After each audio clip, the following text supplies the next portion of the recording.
Hey guys, I'm Jay. I'm just gonna be able to Valentine, and this get to know me. I pretty much want to talk about how I got into poetry. I said that was one of my hobbies. And my last get to know me, how I got into poetry was my English teacher put me in English 2 honors when I was in high school. So when I got to English 2 honors, we had a project we had to do. So and it had to deal with, writing poems and get to knowing what poems were and different types. So from then on, from pretty much of high school to pretty much my early 20s, I was just writing poems all day. And one day I asked my mom to send up, my notebooks that I have all my poems in there. And I looked through them, and I was pretty much in a space of pretty much good and bad, if you want to sit here and say, about my poems and stuff. And then by the time I was about maybe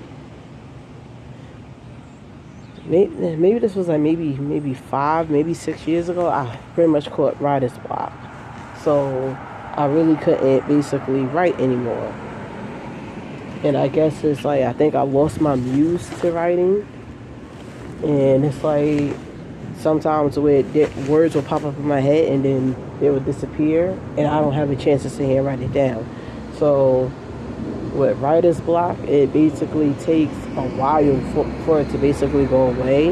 Or what I probably may have to do is pretty much go outside of my comfort zone, or basically travel or get away somewhere, and maybe my way of writing will pretty much come back with poems. Or I could probably try something with the books that I read, or the books that I've read already, and try to get, some poems out of that. Or probably go back to the basics of writing haikus and things like that.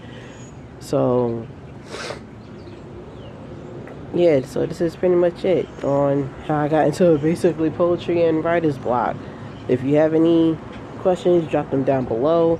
I'll basically do another get to know me video and everything. And yeah, like, comment, share, subscribe, turn on your post notifications to my YouTube channel, Scorpio29 Valentine. Follow me on Instagram. And it's pretty much time for me to get to work. So I'll see you guys in the next one. Bye.